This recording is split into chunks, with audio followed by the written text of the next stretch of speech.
লিখে তারই লেখা কাগজের নৌকা আবৃত্তি করে শোনাচ্ছি। কাগজের নৌকা লিখেছেন রবীন্দ্রনাথ ঠাকুর। ছুটি হলে রোজ ভাসাই জলে কাগজ নৌকাখানি, লিখে রাখি তাতে আপনার নাম, লিখি আমাদের বাড়ি কোন গ্রাম।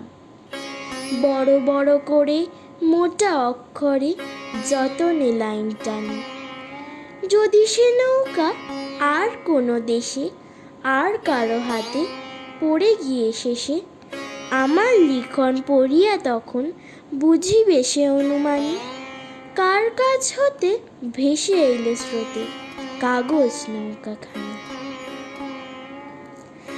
আমার নৌকা সাজাই যতনে শিউলি বকুলে ভরি, বাড়ির বাগানে গাছের তলায় ছেয়ে থাকে ফুল সকাল বেলায়, শিশিরের জল করে ঝলমল প্রভাতের আলো পরি।